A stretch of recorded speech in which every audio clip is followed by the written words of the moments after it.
Ang kwento ni Tomby.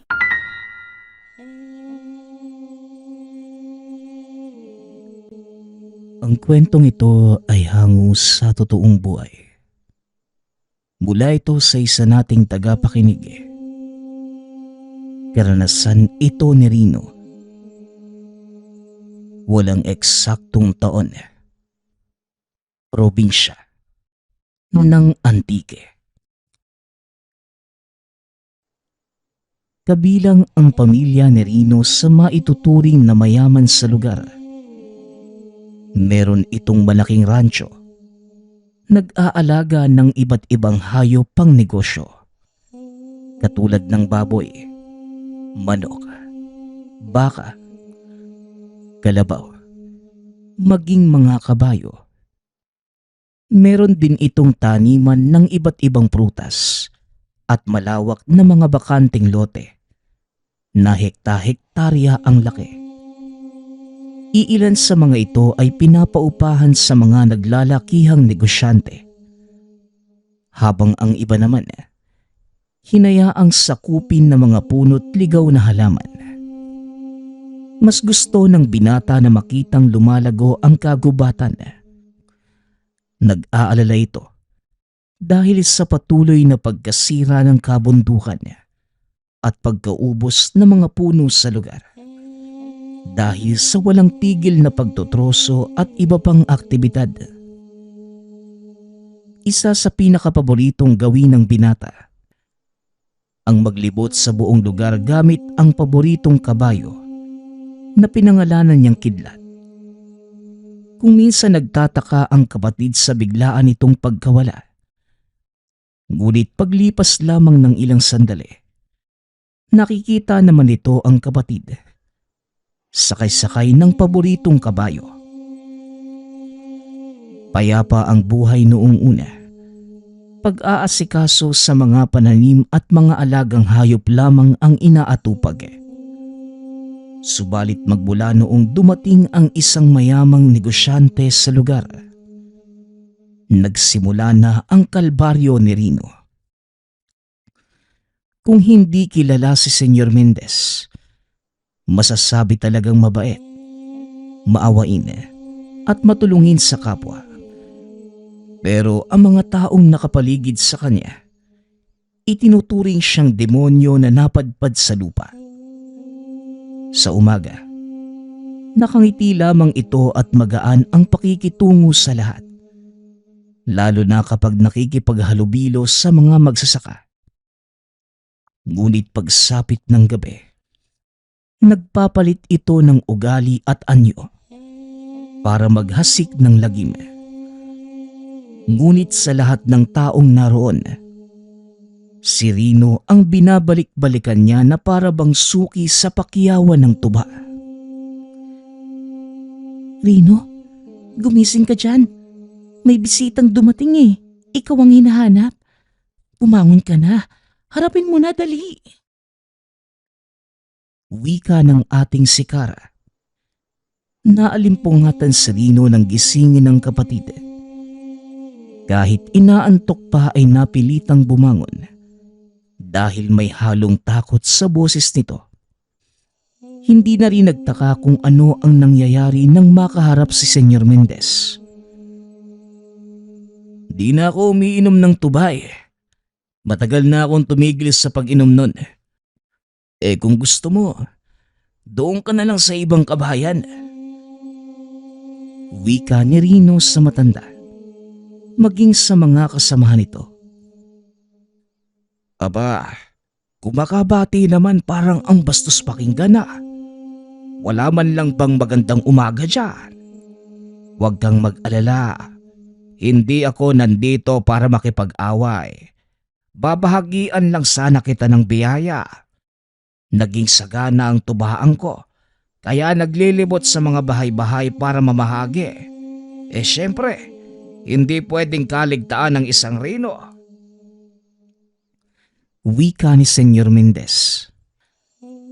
Sumenyas ito sa mga tauhan para ilagay sa pintuan ang 5 galon ng tuba. O ikaw, nakita mo ba yung bato dyan sa tabi? Parang mukha mo, no? Napakatigas. Kakasabi ko lang na hindi na ako umiinom niyan eh. Pero masyadong mapilit. O ikaw, kunin mo na to at laklaking kasama yung amo nyo. Wika ni Rino. Tinawag nito ang tauhang naglagay ng galon. Dali-dali naman itong kinuha. Grabe, ikaw na nga itong binigyan. Hinihindian mo pa. Ano ba ang gusto mo, Rino? Kape? Ayaw mo ng tuba eh. Marami ako sa bahay. Galing pa yun sa ibang bansa. Baka kailangan mo para palagi kang alerto at gising anumang oras. Hindi na ho. Kaya ko naman eh. Baka ikaw yung kailangan magkape. Para matuto kang kabahan. Ay hindi na pala. Baka hindi ka pa makatulog sa gabi. Mukhang payat na yung itsura mo ah. Napakadami mo pang kulubot sa mukha. Tugon ni Rino. At saka walang pasabing pinagsarhan ng pinto ang mga panauhin. Ilang sandali pa. Umalis na rin si Senyor Mendez kasama ang mga tauhan. Napabuntong hininga na lamang si Rino. Kahit wala itong atraso sa kanya. Hindi nagustuhan ang paglapit dahil nakikita nito ang itinatagong katauhan ng matanda. Hindi man ito sabihin sa salita. Kilalang kilala niya ang amoy at presensyang meron si Senyor Mendez. Mga katangian ng mortal niyang kaaway bilang antingero. Isang aswang. Alam mo, ayan ka na naman. Hindi kita maintindihan, Rino. Ano ba talaga yung ikinagagalit mo kay Senyor Mendez? Hindi naman siguro yan inggit mo. Kung tutuusin, mas lamang kapag dating sa mga ari-arian. Ni wala nga sa kalingkingan mo yung taong yun.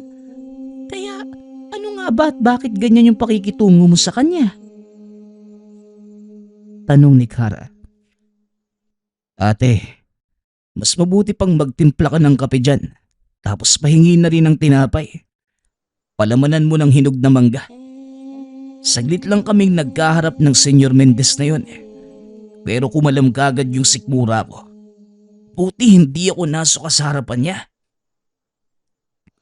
Tugon ni Rino. Aba itong batang to. Kung makautos parang ako pa ang nakababata sa atin na. Ate mo kaya ako? Baka nakakalimot ka. O siya, maghintay ka ha. Utos ng utos hindi na naawa. Nirarayuma pa naman ako ngayon. Ayaw tanggapin yung kape na inaalok ni Senyor kanina. Sayang din yun Galing ibang bansa. Tapos ngayon, magpapatimpla ng kape sa akin. Kutosan kita eh. Wika ni Kara. Sa kabila ng pagrereklamo, sumunod pa din naman ito sa utos ng kapatid. Hayaan mo na ate. Sa araw na uugod-ugod ka na, ako ang mag-aalaga sa'yo. Ewan ko ba kung bakit mahina ka na? Ilang taon lang naman yung agwat natin. Palagi ka nang inaatake ng rayuma. Wag mo nga akong igaya sa'yo. Malamang, may karagdagang kang lakas na taglay. Dahil yan sa hawak mong bertud. At syempre, sa gabay mong tikbalang. Ay siya nga pala, hindi ko nakita si Kidlat kagabi Sinilip ko sa bintana noong naihi ako. Nakawala yata sa tali. Hindi yun nakawala ate. Nagpaalam lang saglit para maglibot sa lupay natin. Napansin niya na may masamang enerhiyang nagmamanman Bumalik naman si Kidlat mga bandang basta bago mag-umaga. Rino, kausapin mo yung kabayong yun Pagsabihan mo, hindi porket kakaibang nilalang, pwede nang gawin ano man ang gustuhin. Paano kung makita siya ng mga masasamang loob? Gawa ng hindi masama. Malala pa kung saktan at patayin. Hindi yan mangyayari ate. Siya pa, Malaki ang tiwala ko kay Kidlat. Ganyan-ganyan lang yan pero nakakalamang ang tinataglay niyang lakas sa kahit na anong uri ng hindi pangkaraniwang nilalang. Siya nga pala ate, yung kape ko, ang tagal mo namang magtimpla. Ito na nga oh. Kitang hirap na ako sa paghakbang, minamadali pa. Ikaw nga itong malakas pero akong bugbog naman sa mga utos. Pagkatapos mo dyan, ikaw na ang magugas ha. Magpapahinga muna ako. Masyado nang masakit yung mga tuhod ko. Wika ni Kara. Habang nagpapalipas ng oras sa bakuran, humihigop ng kape. Hindi mawala ang tingin kay Senyor Mendez na nakatayo sa unahan. Matatanaw lamang mula sa tahanan ang taniman nito ng tuba. Marami itong trabahador na magsasaka. Ngunit duda siya na tao ang lahat ng yun. Minsan na niyang nakasalamuha ang iba at mahahalatang hindi normal. Nang makita siya ng senyor, kumaway ito. Kaagad naman niyang iniwas ang tingin. Makaraan pa ang ilang sandali. Tumayo na para atupagin ang ibang mga pananim. Gamit si Kidlat, nilibot nila ang kabuuan ng asyenda. Dala ni Rino ang tali at upuan papunta sa sinisilungan ng kabayo. Kaagad siyang napangiti nang makita itong naghihintay. Dali-daling tumayo mula sa pagkakasalampak sa kwadra. Kapag trabaho yung pinag-uusapan, alisto ka talaga no? Kung minsan, ako na yung nahihiya sa kasipagan mo. Hayaan mo. Hihinto tayo kaagad pag masakit na yung sikat ng araw para bawas sa pagod. O siya, pumesto ka na Kidlat. Wika na Rino. Dali-dali namang sumampas sa kabayo ang binata. Inayos muna ang tali maging ang upuan. Matapos ay kagad nang nagpunta sa taniman. Sa kalagitnaan ng pag-iikot, napansin ni Rino ang pag-init ng tangan. Maging ang kabayo ay hindi mapakali. Huminto at napatingin sa paligid. Maging siya ay napatingin na rin. Ganun na lamang ang paghugot ng hininga nang makita si Senyor Mendez sa hindi kalayuan. Tanaw siya nito. Nakangiti habang kumakaway sa kanya. Hayaan mo siya kaibigan. Walang magawa talaga yung taong yan no? Kung papansinin natin mas lalo lang gaganahang manginis Ito na lang natin yung atensyon at oras sa pag-iikot sa sakahan kesa pag-aksayahan ng taong siraulo. Wika ni Rino. Pinakalma nito ang kabayo na nagsisimula ng magwala. Kung titignan, simpleng kabayo lamang si Kidlat. Ngunit hindi ito ordinaryo. Sa katunayan bigla na lang itong dumating sa bakuran. Ilang beses niya itong dinala sa istasyon ng pulis sa pag-aakalang naligaw at may nagmamay-aring naghahanap. Ngunit sa kanya pa rin ito bumabalik. Napagod ang kapitan. Napagod na lamang ang mga pulis. Kaya siya na lamang ang nag-alaga. Hindi nagtagal. Kinutuban na hindi ito tipikal na hayop. Hanggang sa isang araw, natuklasan ni Rino na hindi pala ito ordinaryo. Isa itong elemento. Ang katawan ay mala-Adonis ang hubog, samantalang kabayo naman ang ulo, mga kamay, maging ang magkabilang paa. Meron itong gintong buhok sa likod. Hinugot yon ng nilalang. Binilog at ibinigay sa kanya. Kalaunan ay naging mutya. Wala itong ibang pinagsabihan tungkol doon, kundi ang kapatid niyang si Kara. Hindi makapaniwala noong una ngunit nang pakitaan ng kakayahan, hindi na ito nakapagsalita. Matapos yon, itinuring na biyayang bigay ng may likha at inaruga ng mabuti. Sa umaga, normal na kabayo lamang ito kung titignan. Ngunit sa gabi bigla-biglang nagpapalit ng tunay na anyo at kuminsan naglilibot sa taniman para magbantay sa mga pananim. Nagpapaalam naman ito kay Rino sa pamamagitan ng paghalinghing ng 3 beses. Ipinapaalam din kung nakabalik na sa parehong pamamaraan. Sa kabilang banda, ang ibinigay nitong mutya ay nagtataglay din ng pambihirang kakayahan. Protektado si Rino sa anumang banta ng mga aswang, mangkukulam, mambabarang, at kahit pa ordinaryong tao na may masamang balak sa kanya. Baka gusto nyo ng maiinom. Rino, may dala ko ritong tubig. 1 galon para sa'yo. 1 balde naman para sa alaga mong kabayo. Masyadong mainit ang panahon, kaya bawal matuyuan ang lalamunan. Mahirap nang magkasakit. Wika ni Senyor Mendez.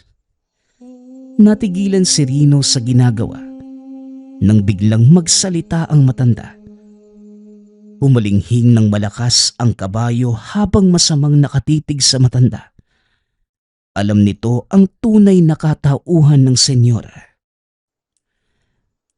Aba, kanina nasa malayo ka lang Ngayon nandito ka na sa malapit. Alam mo, talaga bang paborito mo kong inisin? Masyado ka sigurong maraming oras para tupagin ang pambubisit sa ibang tao. Gahul ako sa oras. Marami pa akong tatapusin, tanda. Kaya pakiusap lang. Umalis ka na rito. Wika ni Rino. Bakit nga ba basta-basta mo na lang akong itinataboy, Rino? Gusto ko lang naman makipagkaibigan. Wala na bang mali, hindi ba? Saka, gusto ko ang kabayo mo.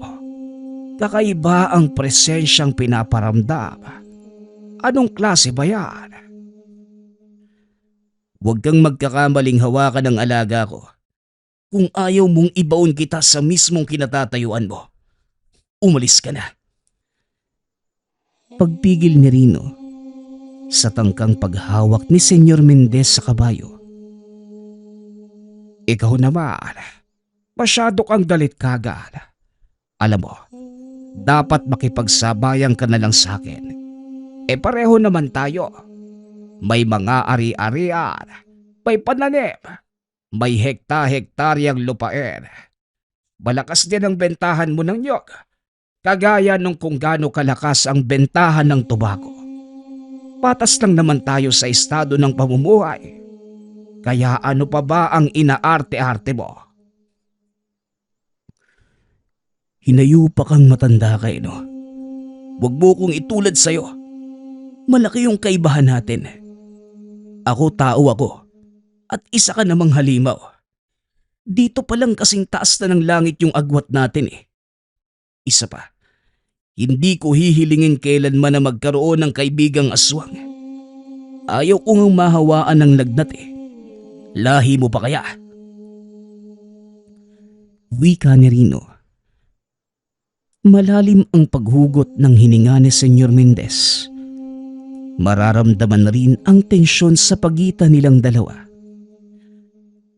O ikaw, maghinay-hinay ka sa pananalita mo, bata.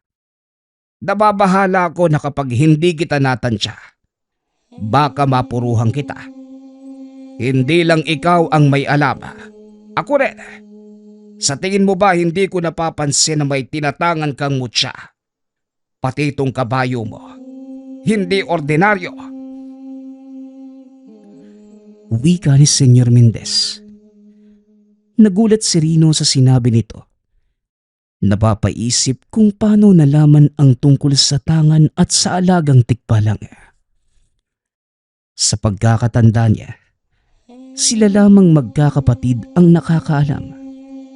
Isa pa, nasa kamay niya ang mga ito. bago pa dumating si Senyor Mendez sa lugar. Halata naman masyado sa reaksyon mo na nagulat ka. Hindi ba ka panipaniwala? Rino, hindi lang ako matalino sa negosyo. Marunong din akong tumukoy kung anong klase ng nilalang ang nakakaharap ko. Kaya simula ngayon, magdahan-dahan ka. Kung ayaw mong malaman ng buong sityo ang tungkol sa kabayo mo. Banta ni Senyor Mendez. Ngumiti lamang si Rino. Nginitian si Rino. Tumalikod na rin ito at kumaway. Anak nang, hindi ko alam marunong palang kumilala ang isang yon. Huwag kang mabahala, kidlat. Hindi ko hahayaan na mangyari ang banta niya. Subukan niya lang. Magkakasukatan talaga kami ng lakas. Wika ni Rino habang pinapakalma ang nagwawalang kabayo. Gusto nitong habulin ang negosyante upang gantihan. Huminahon din naman pagkalipas ng ilang sandali. Inihinto na rin muna ang pag-iikot sa hasyenda dahil tumitindi na ang init ng araw. Pagkarating sa tahanan, naabutan ni Rico na nagkakagulo ang mga gamit. Nasa sulok si Kara, umiiyak at takot na takot. Lingid sa kalaman ng binata. Nang makaalis ito ng tahanan, dumating ang mga tauhan ni Senyor Mendez para manggulo. Hindi naman sinakta ng kapatid. Sadyang winasak lamang ang mga kagamitan. Lintik talaga ang Senyor Mendez na yon. Napakaduwag. Ang dumi ng pamamaraan. Ako kamo ang harapin niya. Hindi yung magpapadala ng tauhan para wasakin yung pamamahay ko. Sa oras na wala ako. Isa tong karuwagan. Wika ni Rino. Rino, sa puntong ito, iba na ang hinihingi nila. Ang kabayo mo. Paano nila nalaman yung tungkol dito? Dumaldal ka ba?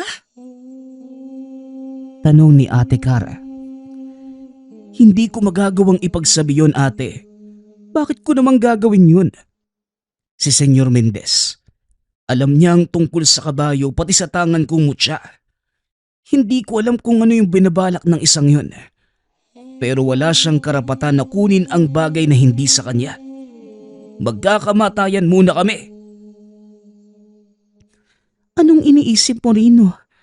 Huwag mong sabihing susugurin mo yung negosyanteng yun. Gulok lang ang meron ka. Baril naman yung sa kanya. Humahakbang ka palang itinamaan ka na. Bakit hindi mo na lang kausapin yung kabayo? Malay natin maintindihan niya.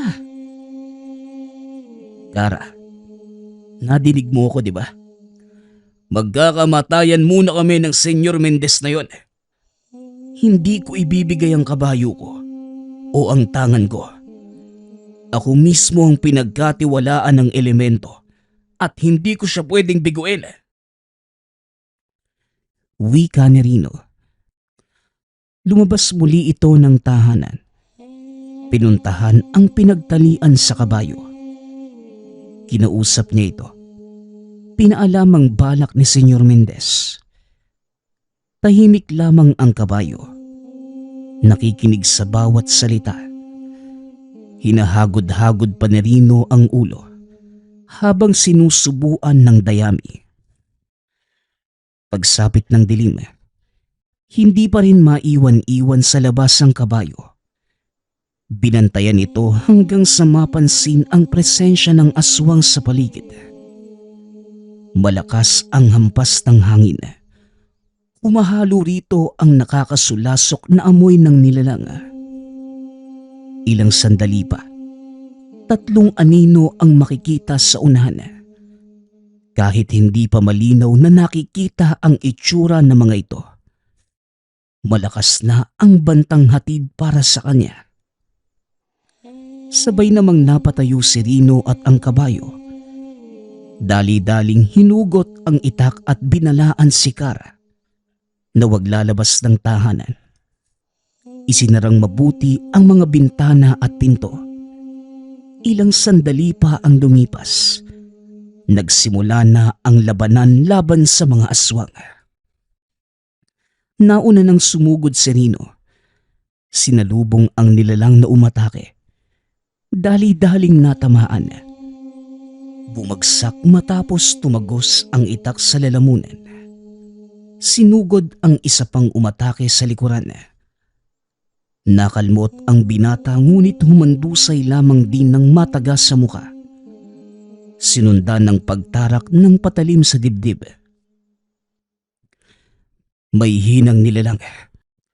Kayo pa talaga yung pinadala. Ang dali niyong talunin.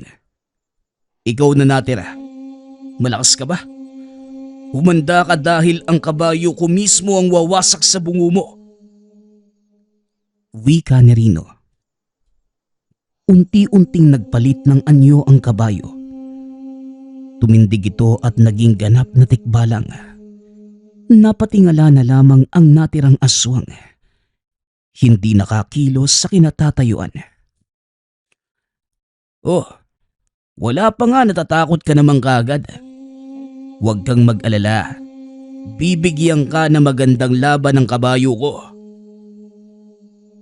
Dagdag ni Rino. Tumabi ito at hinayaan ang alagang bugbugin ng nilalang. Tumakbo ito ngunit lumipad matapos banggain ng tikbalang.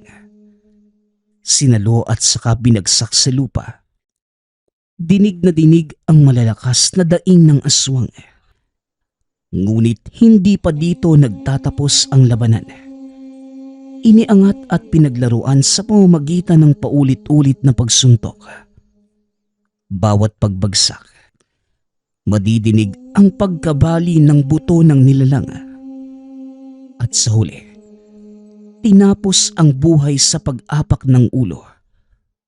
Wasak ang bungo ng nilalang. Napapikit si Rino nang tumalsik sa mukha niya ang dugo maging ang utak nito.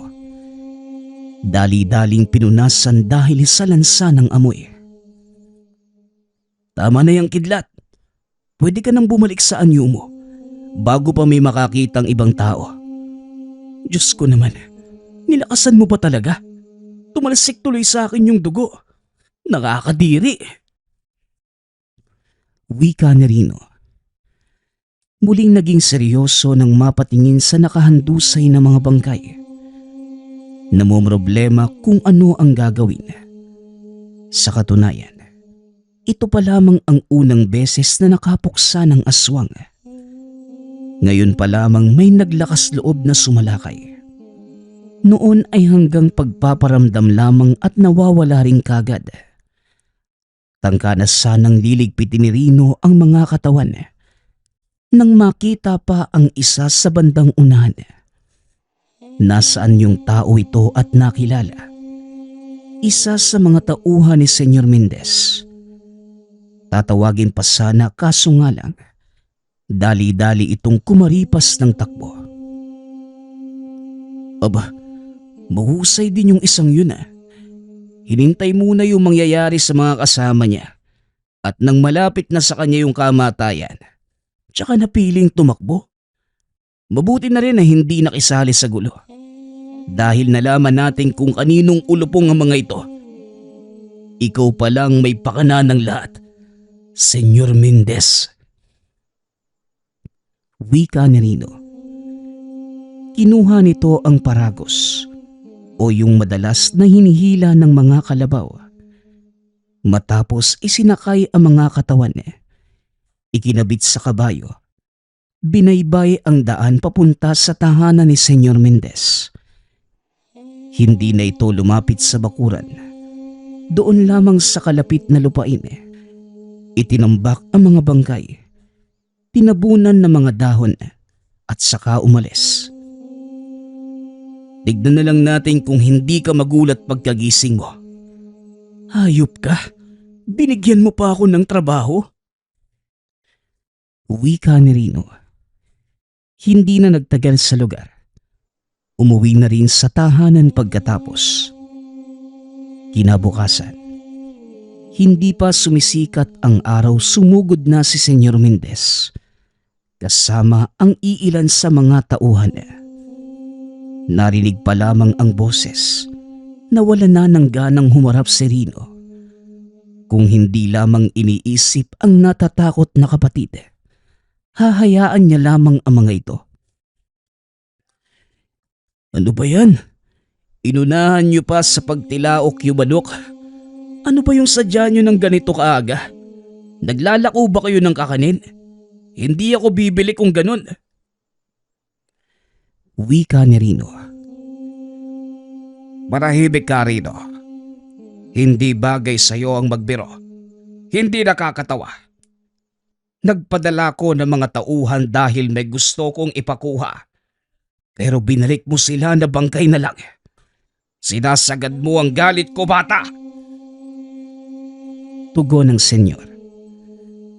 Sinasagad mo rin yung pasensya ko eh. Hayop ka. Kung may mali man dito, alam mo sa sarili mong ikaw yun. Kasi hindi ka makaintindi. Binalaan na kita na lubayan kami pero nagpadala ka pa talaga ng mga aswang dito sa pamamahay ko. Hindi pa kabilang dyan yung ginawa mo nung nakaraan. Nagwasa ka ng kagamitan. At huling salita ko na to. Isang beses pa. Ipapakita ko sa iyo kung paano ako magalit. Ganun ba? Huling babala ko na rin ito, bata. Isa lang naman sana ang hiling ko. Ibigay mo sa akin ang kabayo. Huwag kang mag-alala. Babayaran kita ng malaking pera. Halaga na kaya kang buhayin sa susunod na 100 taon. Kaya pa nga niyang buhayin pati magiging anak mo. Sobra-sobra na yung kung tutusin. Bibigyan kita ng pagkakataong magpasya ngayon. Baka kasi pagkatapos mong makarinig ng pera, magbago ang isip mo. Lunukin mo ang lahat ng perang meron ka. Pati barya ng mabusog ka sa kayabangan mo. Hindi ako yung tipo ng taong madadaan sa pera. Marami ako niyan. Gusto mo magparamihan pa tayo eh. Bakit ba gusto mong kunin yung kabayo ko? Hindi bali na. Huwag mo nang sagutin. Wala rin naman akong ibibigay eh. Magsialis na kayo. Wika ni Rino. Tatalikuran na sana ng binata ang mga ito. Nang sumagot si Senyor Mendez, kagad nag-init ang ulo pagkatapos marinig. Nagtataglay ng pambihirang kakayahan ng alaga mong kabayo. Hindi ko lang sigurado kung anong klase ng nilalang pero isa lang ang alam ko. Magbibigay ito ng kasaganahan sa anumang negosyo, maging sa iba pang bagay. Swerte lang nito ang habol ko. Yun lang. Huwag kang mag-alala. Aalagaan ko siya ng maayos. Papagawan ko pa ng bahay at dadamitan kung gusto mo. Wika ni Senyor Mendez. Hinugot ni Rino ang itak. Nilapitan ang matanda saka itinutok sa liig ng negosyante. Hindi ko gusto yung pananalita mo. Halimaw ka. Kung ayaw mong madagdagan ng bangkay sa lupain mo, umalis na kayo. Hindi mo gugustuhin na kalabanin ako. Sinasabi ko na sa'yo. Banta ni Rino. Ngumiti lamang si Senyor Mendez sa kabila ng bantang binanggit. Nagtaas pa ito ng kamay tanda ng pagsuko. Sumenyas sa mga tauhan na mauna na silang umalis. Gustong gusto ko ang mga mata mo kapag nagagalit. Nakikita ko ang tunay na ikaw, Rino. Huwag mong hihimbingan ang pagtulog mo mamayang gabi. Naiisip kong dumalaw para makipagpalitan ng lakas. Matagal na ang huli kong pakikipagbakbakan. Malay natin, kaya mo palang tabatan ng isang katulad ko. Magandang laban kung maggaganon. Paalala ni Senyor Mendez. Sinilip pa nito ang kabayo bago umalis. Sa kabilang banda, Hindi maiwasang kabahan ni Rino. Dama niya ang pagkatotoo sa boses ng negosyante. Nababahala rin ito dahil hindi sanay makipagtuos sa ibang nilalang. Kahit na meron itong gabay. Isa pa, inaalala niya ang baka sa piti ng kapatid. Upang masigurado ang kaligtasan ni Kara, nakiusap siya na lumuwas muna ito ng kabilang bayan. Makituloy sa mga kaanak. Nang siya na lamang ang naiwan sa tahanan, hindi siya mapakali. Tanghali pa lamang panay na ang pagsilip. Kinakabahan sa tuwing may daraan sa pag-aakalang darating na si Senyor Mendez. Masama talaga yung kutob ko rito Kidlat, hindi mo naman siguro ko pababayaan ano? Hindi ko lang kasi maiwasang mangamba Maraming tauhan si Senyor Mendez. Naku, baka ipadala lahat dito Makakaya ba natin yung ganong karami? Kuminsan kasi, umaarangkada tong bunganga ko Nagbitiw tuloy ako ng salita na ikinagalit ni Senyor. Ay nako, hindi ko rin naman kayang makipag-usap ng mahinahon sa isang yun Umiinit ang dugo ko kapag siya na yung kaharap ko. Wika ni Rino habang nakatitig sa kabayo. Gumaan din ang pakiramdam nang makitang kalmado lamang ang alaga. Abala ito sa pagkain ng dayami. Ngunit naglalabas ito ng enerhiyang sinisiguradong hindi siya pababayaan. Pagsapit ng gabi, tinupad naman ni Senyor Mendez ang sariling banta. Ito na mismo ang nagpunta sa tahanan ni Rino. Nagsama pa rin ng mga tauhan pero iilan lamang. Nakahinga ang antingero nang mabilang ang dami. Walang ibang dala ang grupo ng negosyante kundi sarili nila at pagkaaswang. Maayos ang pagkakatayo ng mga ito. Masama ang tinginan at handang-handa na sa pagsugod. Samantala, itak at tangang mutya lamang ang hawak ni Rino. Ang kabayo naman, nakahanda na ring sumalakay. Hudyat na lamang ang hinihintay. Uulitin ko lang Rino, ibenta mo na sa akin ang kabayo na yan. Babayaran kita ng malaki. Malaking halaga. Bibigyan kita ng oras para makapag-isip at baka magbago pa ang pasya mo. Wika ni Senyor Mendez. Kahit 10 beses mo pa ulitin ang salitang malaki, wala kang sagot na makukuha sa akin. Ang kabayo ko ay akin lang.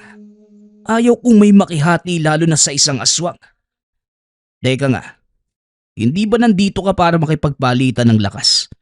Bakit parang ang hinahon yata ng pananalita mo? Hoy senyor, hindi mo ako maluloko sa kakaganyan mo. Mukha nga, buo na yata ang pasya mo. Hindi na magbabago ng kahit anong pakiusap. Kaya ano pang hinihintay nyo? Laban na! Mga tauhan, kayo na ang mauna.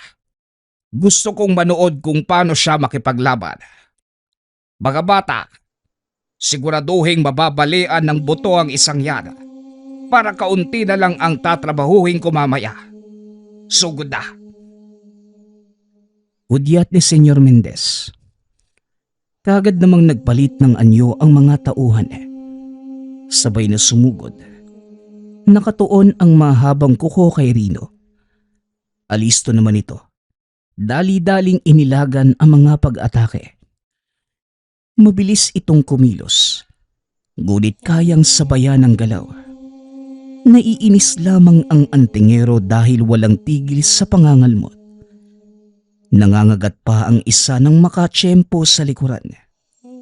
Pasimple itong hinawakan sa ulo at saka inihambalos sa lupa. Hindi na nakatayo nang tumagos ang itak sa lalamunan. Halos mapugutan pa ng ulo sa paghugot. Ganun din ang sinabi ng iba pa. Mga atake na hindi pinag-iisipan, kaya madaling natatapatan. Hindi nagtagal. Patong-patong na ang mga katawan nitong wala ng buhay. Hinihingal pa ang binata pagkatapos. Sa kabilang banda naman, sa halip na matakot, tuwang-tuwa si Senyor Mendez. Iba ang naiisip nito. 1 milyon, 3, 5, 10. Magkano? Sabihin mo lang bata. Ngayon na alam ko na kung paano kumilos ang tangan mong mutya. Handa kong ibigay lahat ng meron ako mula sa pera hanggang sa mga ari-arian, mapasakin lang yan. Ang tindi ng bisa. Napakalakas ng mutya. Paano pa kaya kung magsabay ito at ang kabayo? Sigurado kung Diyos na may tuturing ang taong may hawak sa kanila. Rino, itataya ko lahat ng aking yaman. Ibigay mo lang sa akin ang mutya at ang kabayo. Ngayon din makukuha mo ang lahat-lahat. Sige na, pumayag ka na. Wika ni Senyor Mendez. Aba, sira ulo ko talaga no? Gidlat, pakitaan mo na nga ng galing ang isang yan. Naririndi na ako sa mga sinasabi. Utos ni Rino sa kabayo. Kagad namang tumugon ng alaga.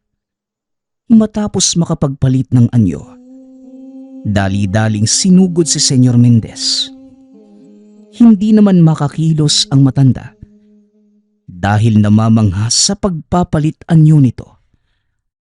Wala sa pakikipaglaban ang isipan dahil nilalamon ng pagkasakim sa kapangyarihan.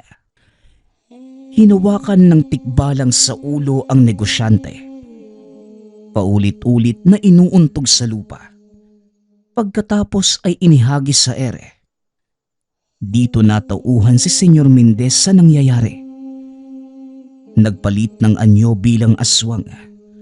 Ngunit hindi na ito binigyan ng tikbalang ng oras na makagante. Walang awang pinagsusuntok. Hanggang sa isang malakas na suntok ang pinakawalan. Tumagos ang kamay sa katawan ni Senyor Mendez. Ni hindi ito makaganti sa lakas ng tikbalang. Hindi pa nakontento ang nilalang. Hinawakan muli sa ulo at walang tigil na inihambalo sa lupa. Nahinto na lamang nang mapagtanto na ulo na lamang ang hawak-hawak niya. Tignan mo nga naman maghahatid ulit tayo ng bangkay sa lupain niya. Pero ngayon, kabilang na yung sa kanya. Kidlat, ang tindi mo talaga. Ni hindi man lang nakalaban yung matanda sa'yo. Bumalik ka na sa anyo mo, dali. Ihilahin mo pa yung mga bangkay na to. Wika ni Rino. Sumunod naman ang tikbalang. Kagaya nung ginawa nung una. Isinakay niya sa paragos ang mga katawan at saka dinala sa lupain ng senyor. Nakaantabay doon ang iba pang tauhan. Nakahilerang naghihintay sa pagbabalik ng amo. Dali-dali namang nagsiatrasan ang mga ito nang makita ang laman ng paragos. Ganyan nga, para hindi kayo humantong sa kinahinat na ng amo at iba nyo pang kasama. Huwag nyo rin kalimutang ilibing ang mga ito ha. Nagkakaintindihan ba tayo? Wika ni Rino. Napatango na lamang ang mga ito at kumilos para maghukay. Umuwi na rin si Rino kasama ang alagang kabayo. Nang sumunod na araw, nabalitaan na lamang niya ang pag-alis ng natirang trabahador ng yumaong negosyante. Ang malawak na taniman at iba pang ari-arian ay naiwan. Hindi ito pinansin dahil wala na itong pakialam. Ibinalik ang atensyon sa sariling sakahan na ilang araw nang napapabayaan dahil sa pagharap kay Senyor Mendez. Ang buong oras ni Rino, maging ng alagang kabayo, ay naibuhos sa gawaing bukid. Sa kabila nun, nanatili pa rin ang lakas na taglay ng mutya at ng mismong tikbalang. At sa sandaling kinakailangang kumilos, handa silang makipagsabayan sa anumang labanan. Nagpapasalamat nga pala ako sa lahat ng sumusuporta sa ating channel. Nawa ay patuloy niyong suportahan at pakinggan ang ating mga kwento. Hanggang sa muling pakikinig. Paalam.